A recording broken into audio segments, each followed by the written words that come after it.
Hey everybody, welcome back. Nice landing. Yeah, I almost went through the wall. Be like the Kool-Aid guy in reverse. It's So like the Kool-Aid guy comes barreling in, like right to start, you just like destroy a brick wall. but klutzy Ed goes through the wall the wrong way. Reverse. Hey everybody, we are at Old North State Winery. We're down in the cellar talking about wine. We do virtual wine tastings every week. For those of you that can't be here in person, of course, if you can be, that'd be better. Come on down. Right? Because you could have Love to have four you. wines at 6 p.m. on Thursday downtown, 4 big city of down here. 4 wines. The Every week. The metropolis. People come in The from everywhere. seething metropolis. And if you could do that, that'd be great. But if you can't, you can come by and pick up your tasting kit.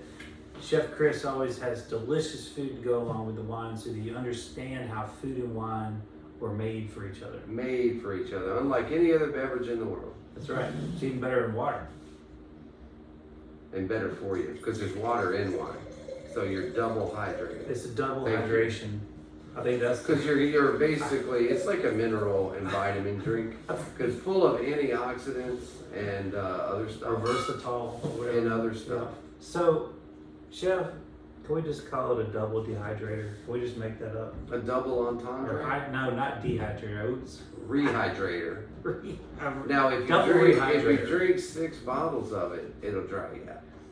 Well, you might. So just stick to 4. That's usually where we draw the line. Well, I mean, unless it's Sunday, and then Sunday all bets or are- we close early on Tuesday. or if that happens. Or if a favorite song's playing. Yeah, there's that too. We do like wine a lot, but not in excess. What's not to like? Mm-hmm. Well, we like to talk about wine. We like to drink wine. We like to eat with wine. We like to party with wine. Whatever it is. that you Celebrate. like. Yeah, celebrate. That's what I meant. Yeah, celebrate. also, it's a great way to mourn. So, I mean, there's really there's no occasion not fit for one. That's a good point. Hopefully nobody's mourning out there today. Hopefully we're I was just mourning yesterday. yeah, We've lost another day. So we should have some wine and lament that. that's right. Yesterday was a great day, Chef. We It's had a our great day. first day of school. Chef Chris and I have not been to school in 30 some years, and we went to school yesterday. It was a very exciting and intimidating endeavor. Mhm. I didn't really know what to expect. I'm sure you didn't either. Oh no. The biggest takeaway I had is we weren't the oldest people in the class. Couldn't believe it. We were Couldn't actually believe it. in We the were like the bottom middle. third. Yeah, we were middle of the road there. I'm gonna say bottom third. I mean, a lot of folks there were on there. This was either their retirement They're on their last project, That's- their retirement that's not project, or true. their second career. We're on our last. We're on our last leg. It feels good to say it about someone else, but the opposite's true. Our bodies have taken far more damage than those poor people. And all I do is worry about it now. There's always something achy, AARP. broken, or achy, or needs fixing. Yeah. Well, we work hard, Chef. There's no shame in that. All right, so let's talk about wine because it's getting depressing talking about how old we are. We're going to have 2 reds today, and we're gonna do Spain and we're gonna do Argentina. So let's start off in Spain. Humilla is the region, Altos de Luzon, which we have featured some of their wines before. We did a Verde from them, which is like an organic. It was really That was delicious. We sold a really bunch of nice. that. Yeah, that was bright and Yeah, fun. really bright. That was great. And if you don't know the great Monastrell is, well, it's just behind Garnacha, and Tempranillo is the 3rd most planted red grape, and Humilla is really like a serious producer of all things Monastrell. They do other grapes as well. I was talking to Chris, I was like, I even do Petit Verdot down there. But it is a Monastrell area. It is in the southeastern part of Spain. So we've kind of been living in terms of tasting up in the northeast and north central. When you talk about Rioja, Priorat, Monsant. We've been really hitting those areas, and I think it's great that we can really peel back all the different layers of Spain. So it's important to do that because it is diversified. And also, they grow a lot of the Pedro Jimenez down there. That's that extremely sweet varietal. We have some regular customers, actually some that are coming in tonight. The Snows love PX. It's a great dessert wine. But and then they grow it in that region and they ship it down to Jerez, or it's otherwise known as sherry. It's the only grape that they grow. It's got a little like asterisk beside it, but they take that PX grape, Pedro Jimenez, and they are allowed to take it from outside the Jerez region to age in Jerez, which then makes it legally in Jerez. I don't exactly understand how that works, but it does work. It's the only sweet wine. Well, if you could write them a note. Yeah, right. Sure. We don't question it. We just try to remember the laws and understand their laws, because there's a reason those are put in place. Of course, sherry's so incredibly dry, they need something sweet. And of course, if you ever had cream sherry, Pedro Jimenez is blended in with dry sherry to make it that kind of middle of the road sweet, and that's what it is. But that's grown in this region of Jumilla. So Jumilla is an important region, is what I'm getting around to here, and Monastrell is an important grape. And if you like big reds, then this wine should be right down your alley. I compare it to kind of a more assertive Malbec. Yeah, a lot of I think a lot of Malbecs. I think a Zen too. It's got the spicy Zen, not spicy hot, but it's got a lot of spice that's triggering my Zen palate. Right. Not tannicky like a Malbec is very low in tannin, so it's very similar in that regard as well. Absolutely. So you have something that you could easily compare to other, what I would call popular varietals in the United States. This is extremely popular in Spain, obviously. They wouldn't be growing it if it weren't. And this is a kind of grape that it's never very expensive. So oftentimes it is associated with the table wine, if you wish to call it that, or a daily drinker perhaps. And I think, most European nations have varietals that just never become, like, they don't throw all their expensive oak or aging on. They just kind of keep a varietal for drinking. I think that's a real result of a wine culture. Sure. Too, because wine is part of everyday life. It's not a It's not a thing where we'll have wine on Friday, or we'll take some wine. I mean, so you have to categorize it. It's a given. Yeah. It's just like lunch and dinner. I mean, even if you're having something else. If you're having vermouth or beer or a liquor drink, wine is still going to be incorporated in your daily life. So you have to have these. You can't spend all your time making something to sell. You got to have enough for the population for Wednesday lunch. Yeah, we think of Cote de Rhone as being like the French daily drinker, or table wine, if you will. Maybe Barbera in Italy, and I would say that this is a great example of what they'd be drinking in southern Spain, if not even to the north as well. Sure. I mean, it's not that big a deal to transport it up north. As big as Spain is in terms of size, if you're comparing it to European nations, it's still, what about the size of Texas, maybe? Oh yeah. Our country's so much bigger. We kind of forget that Europe is small. It has a big reputation. It has a big story, a big history. So and they produce a lot of wine, a whole lot of wine. And of course, Spain.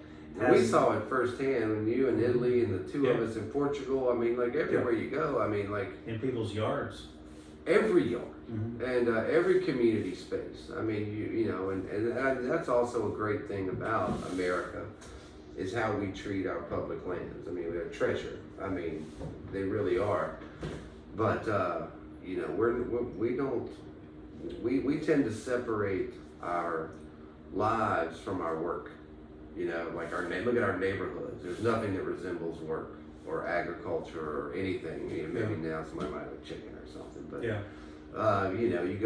go overseas and your work is in your enclave. You still have community ovens, community presses, community thing. I mean, it's like it's a community gardens, and so it's still a big part of everyday social fabric that doesn't exist here. What I'm gonna be leaning towards, Chef, is slowly changing my yard into not a grass yard, but into either it's gonna produce food or it's gonna produce flowers for bees and birds, and that's what I'm gonna get into, because that's one thing that I learned when we were in the Douro Valley of Portugal. Everybody had fruit trees, nut trees, grapevines in their yard in lieu of mowing grass. And I would have done it this year. Well, we've got it planned, mapped out. I mean, I've already researched what raised beds we're going to use. And of course, my wife really got the garden bug this year to where, we have every perimeter space at our house is just in bloom. Year round. I mean, pollinator stuff, local stuff. But the only reason we have it is because, Basil lost his eyesight and runs into everything. If I start putting boxes, raised beds everywhere, he's going to be like a pinball. He's already getting 2 concussions a week. So maybe I'll wrap him in balloons. That's a great idea. So he just bounces off. That's a great idea. But can you not make one of those little bubble suits for a dog? That's a great idea. That's it could be like a hamster where he runs in the that's a great idea. I like the bubble suit. Yeah. It would be awfully cute. You'd probably get a lot of TikTok views. Now that's what I'm looking for. Now we're talking. Well, the missus is definitely all over that stuff. She's got a great following. She's got a great following. We have 29 views a week, son. Try 33. Get with the program. Well, anyway, back to what we were talking about, this beautiful wine from Spain. Chef, I'm getting dark fruit. Tons of dark fruit. I'm getting extracted, stewed dark fruit. Yep. And so this is reminding high me acidity, I would say. This is some cobbler fruit, with the cinnamon, the anise, the mulling spices. I mean, it is a cinnamon's strong. I like it. Yeah. And the tannins are so dusty, it almost reminds you of ground cinnamon. Texturally. Yeah, texturally, how it coats your mouth. Yeah, absolutely. Dried fig on this for sure. Dried cherry all day long. It's very bright. Pepper. Very bright. Getting the pepper on this too, because I mean, that's to me the pepper is providing like the foundation for the fruit to bloom. Absolutely, a lot of things to talk about in this class, and that's what we're when we're selecting wines, we're looking for wines that are. Would you like some more, Chef? I'm gonna revisit it. I don't want to hold us up. Oh, you still got. I'm still talking. So when we're talking about wine selections, we're not selecting them on price. We're selecting them on complexity almost always. I mean, there's some exceptions because there are some simple wines that are classic that are important and that maybe it's a hard thing. But I would say 95% of the important wines, from my perspective, and probably from Chris's as well, are wines that you can talk about more. There's more to talk about in the bottle. I'm not talking about the story behind it, because those are interesting too. And there's some wines that get a pass because their simplicity is so pure and so unique. And intentional. That's what we're really. So there is a place for that, absolutely. And we're not trying to say that those are not important, because they are. But when we are selecting wines, oftentimes these wines are selected for us to have with food, and that's where we start from. And these videos derive from our selection of wine for food. So these wines that you're having today are great food wines. When we get into these big wines, for chefs' big dishes, they can't be overly tannic, and this is not. And so for the dishes that we want to pair, fruity wines, but not dainty fruity wines, this is the kind of wine that we're looking for to pair with food. I don't think there's a lot of people out there thinking about when they're looking at pairings, hey, let's throw a Monastrell in this. Right. But, I mean, is there any better food in the world than Spanish food? I mean, tapas is I didn't say it. It's the stuff. It is the good stuff. Well, and it's also, we talk about seasonality nonstop in our lives. Tapas knows no season. And that's what I think separates Spanish cuisine from every other cuisine out there. That you want, I want, everyone should want Spanish style tapas 12 months a year. No matter what's going on outside. It always works. Yeah, and whenever I get near a restaurant that is, truly Spanish influence, I'm all over it. And their wine lists are always fantastic, and they're always reasonably priced. The wines are. Tapas to me is a great way to unknowingly spend $300. It's like a sushi bar. It's like everything's $8, but then you get the bill and you're like, oh, I ordered 16 plates of food. Happens to me every time it's sushi every single time. Yeah. So this wine is under $25, and it is absolutely delicious. It has beautiful acidity to it. It's bright. It has dark fruit flavors that you wouldn't always associate with brightness, but I think it's dark and bright. And the tannins are they're not, I wouldn't say they're muted, but they're not something that are going to rip your tongue off. I think they're incredibly integrated. I think the fruit and spice are so prevalent that, kind of like we did, we didn't get around to talking about the tannins for a while. Yeah. And I think that's another thing about the wines that you choose here. You're choosing, why not? Thank you. What's the worst that could happen? You're choosing wines for discord. I mean, this is a discussion format. We want to interact with the wine. We want to discuss it. We want to talk about it. So this isn't really like a buying guide channel where you go, oh, all right, well, Christmas coming up, you're gonna need some Christmas Eve bubbles or whatever. I mean, not that won't appear, but that's not the purpose of what you've established here. This is established for education and discord. Oh, the chicken's done. The timer just went off. So these things really play into that. Like, we want wines that are going to invoke conversation. It's going to invoke pairings that aren't just going to be like, oh, hey, I'm awake, I need a drink. Yeah. That's what's going on here. And so I think that plays in your mind. I'm just guessing. Man, is that delicious. And I want to also mention for all you ABV lovers, this is 14.5% on the label. Every bit of it. Every bit of it. Every bit of it. I bet it's higher. Yeah, it's drinking higher. Not in a bad way. That's right. And I don't think I've mentioned this is a 2020, so it's got a little bottle aging here as well, so that's important. I think with Spanish wines, they tend to be highly alcoholic. Thank God. And well, they're sun ripened. That's some really good heat on that. You're talking about getting the full extraction out of your grapes. It's wonderful. Yeah. So. With that being said, they do benefit from a couple of years because a lot of times the alcohol can sit up on top. That is not the case for this. It is that I find the alcohol to be very integrated, and I think it's pretty well balanced. I think the acidity is on the high, which I like because when we're talking about food, acidity and food perfect together. Now, Chef, we got to talk about what are you thinking food wise? Well, I want to throw some fat at this. I would agree. So we're going to do the Walden cheese with some spotted trotter salumi.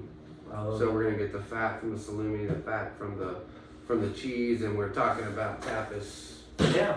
So perfect. That's every bit of what you would find. I got to throw some olives on it too. So we'll have some tapas,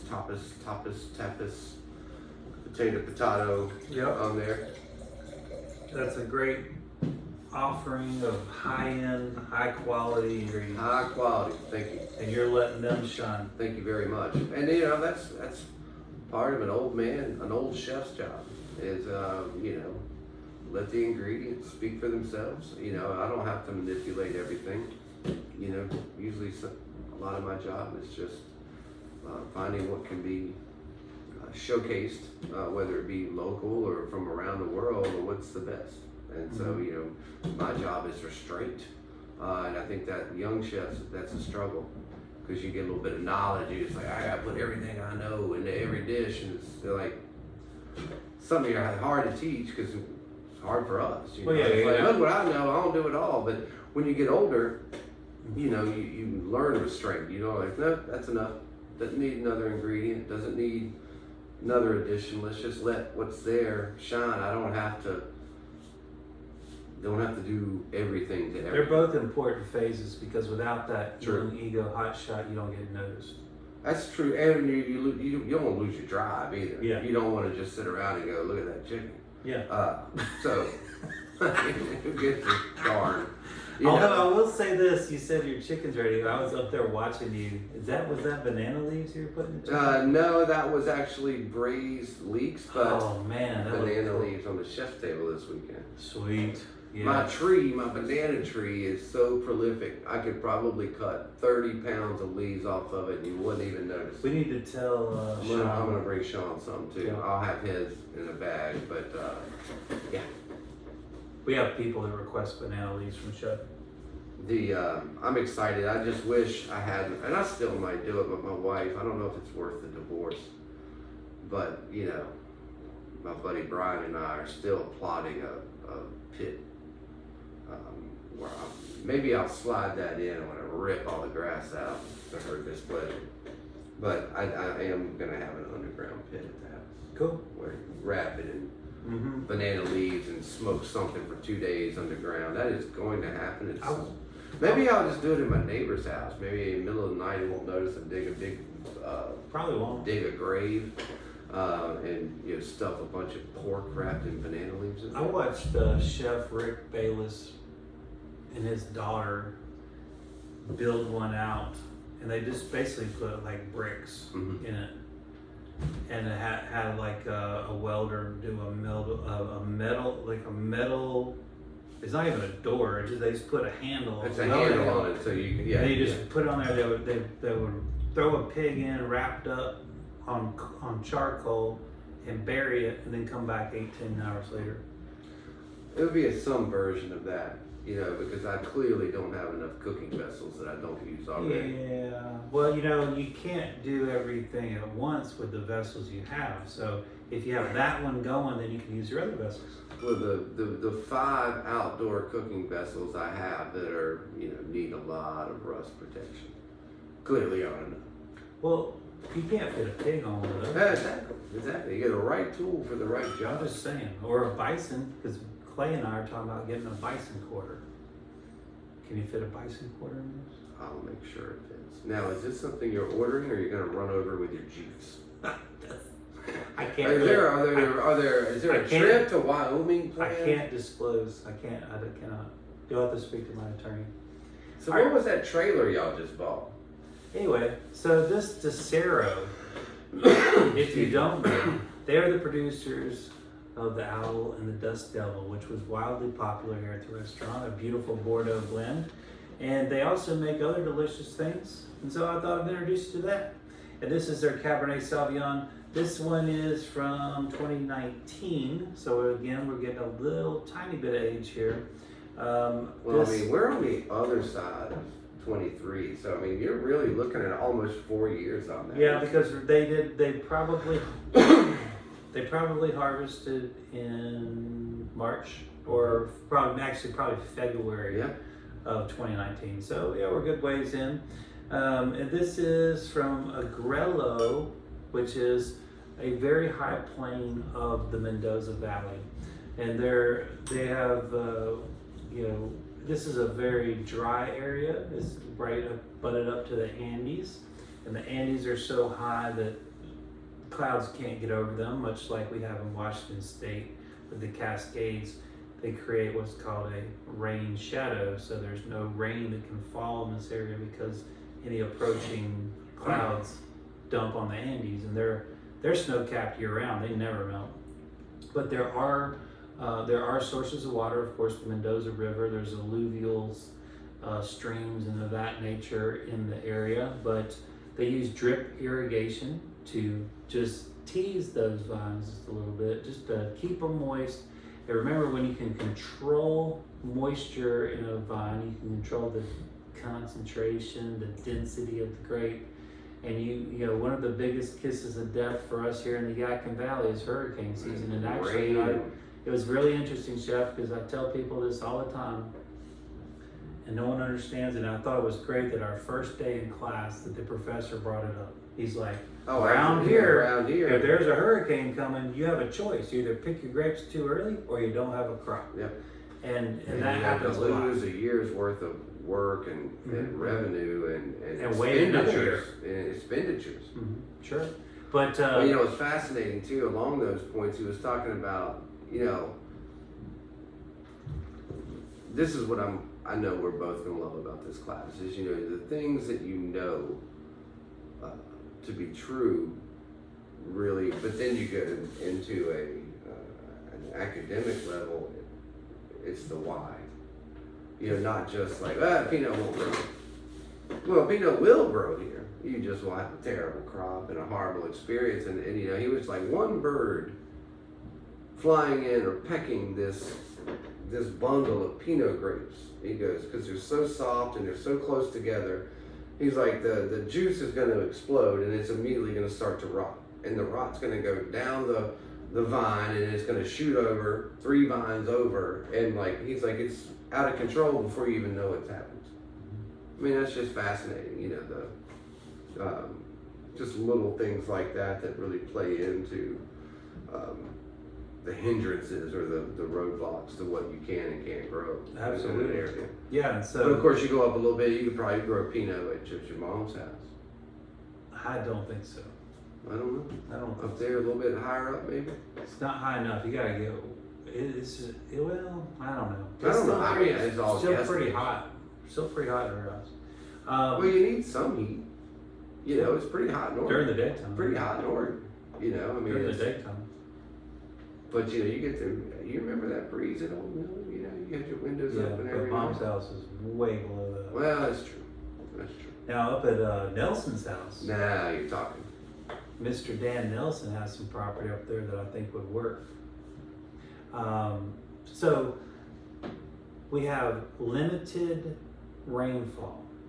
So we don't have to worry about mold, viruses.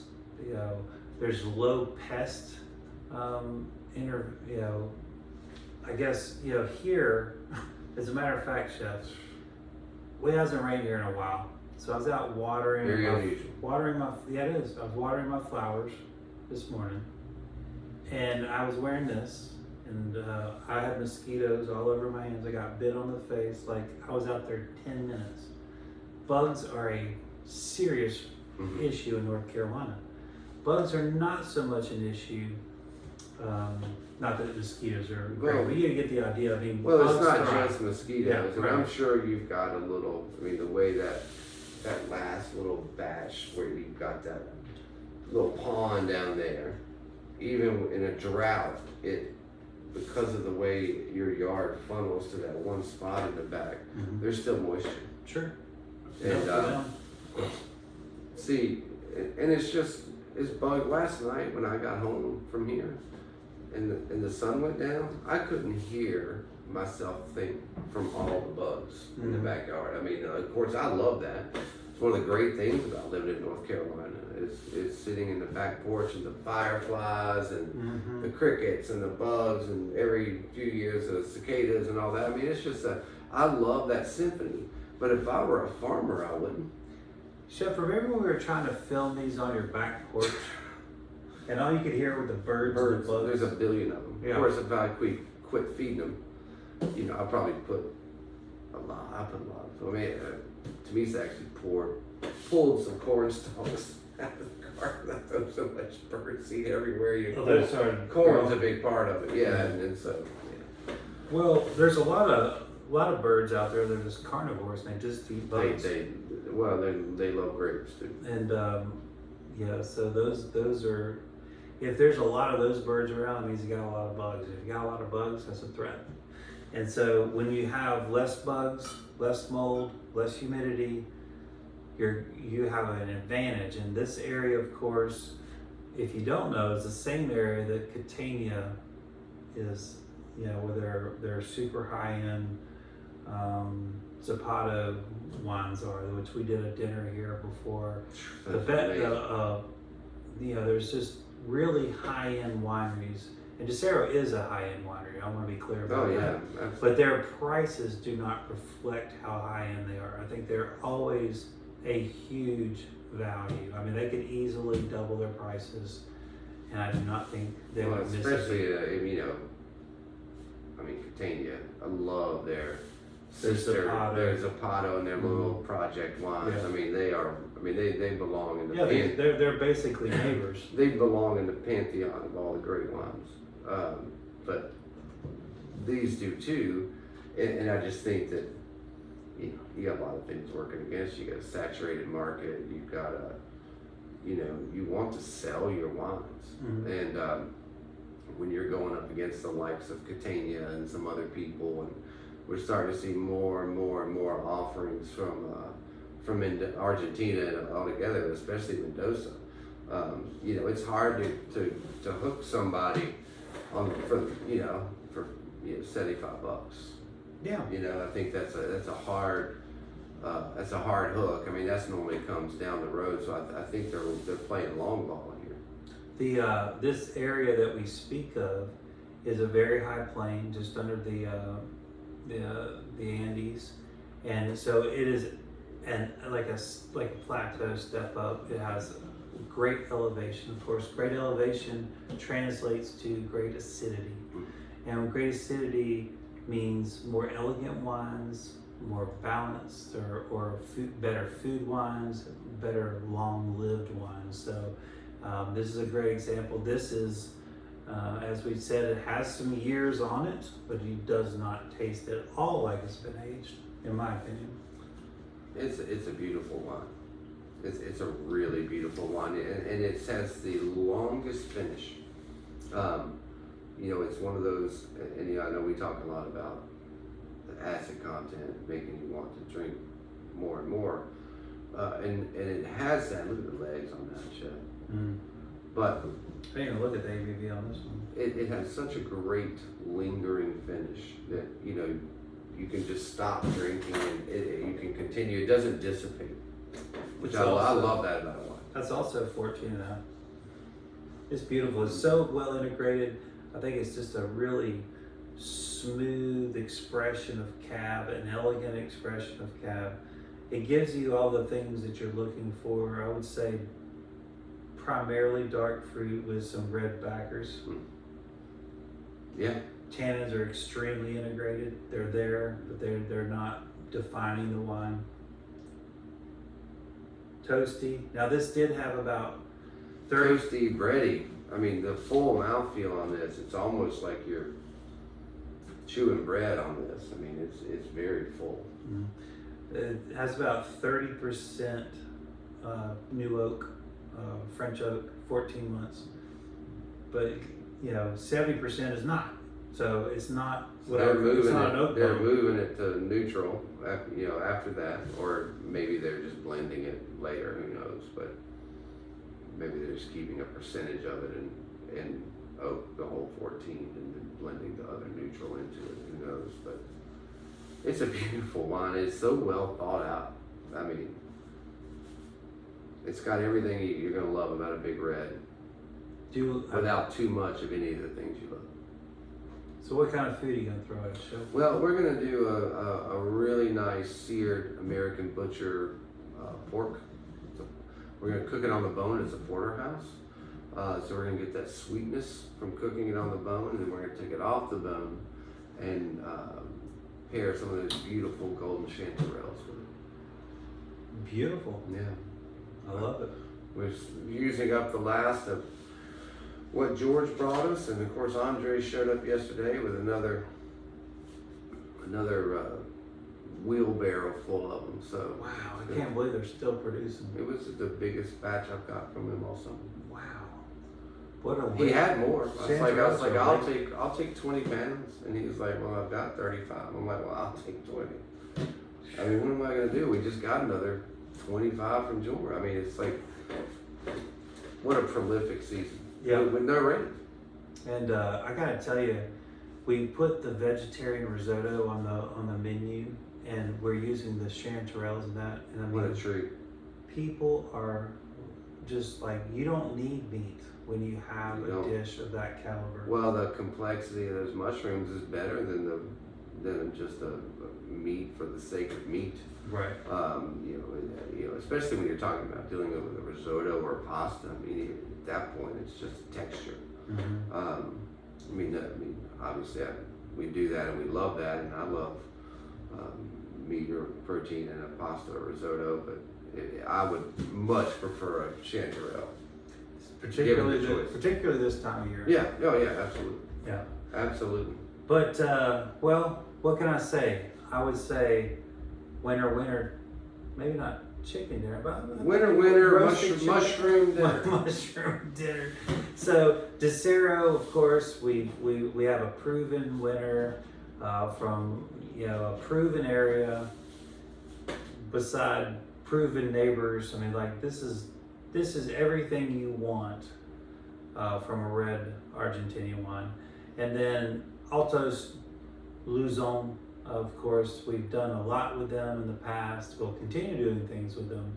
But really, this is, for me, quintessential Monastrell. And Monastrell has never done well under my watch. I continue to promote it, but I think it deserves a place in everyone's home. And I know how many big red wine drinkers are out there, and they won't even sniff a Pinot Noir, drink a white wine, and for some reason they're not. If that's your profile, you like big reds, cabs, and zins, you should be drinking this. Honestly, don't miss out on having another tool in your toolbox. Well, I think some of these mystery boxes you put together for people are like, yeah, let me get a 6-pack, let me get a case. Yeah. That's a great way, maybe start pre-boxing some stuff. Yeah. That's a great way to slip some of these beautiful varietals into people's homes, and just say, hey, trust me, I'm going to give you a few notes. We were kidding around about before we started this video that how many people every single week say, hey, put me together a 6-pack, put me together a 12-pack. Happens a lot. And we always say, well, what are you looking for? And we design it around how specific or how general you want something. So if that's something you're looking forward to, if you have a style or a budget, we can design anything for you. And it could be wines like this, it could be white wines, it could be natural wines, it could be orange wines, sparkling wines. We do it all. God, you're making me thirsty talking about all these different wines. We put some nice baskets or boxes together for Mrs. Wishart occasionally. Our staff certainly takes advantage of that. Many of our regulars know that they can trust us to put something together for them. Well, what an amazing benefit. So don't forget about that offering, and we will certainly be happy to find any food items as well, Chef. If you're looking for fancy cheeses or meats, this is your guy. We got you covered. And fish. Yeah. Also, let me know. Rolling in 3 days a week, always fresh and beautiful. Well, Chef, we've gone way over. I wonder if this will even load. It might not, but we do appreciate you sitting through our video and learning more about the great wines of the world. We'll have 2 more for you next week. If you can make it here on Thursday nights in Mount Airy, North Carolina at 6 p.m., we have a great group of people that love to socialize and talk about wine and travel and food and politics, probably not. But you get the idea. It's a fun, lively group, and we'd love to have you here in person. And we appreciate y'all tuning in. Come see us. Thank you so much. And thanks for coming out to the wine dinner, by the way.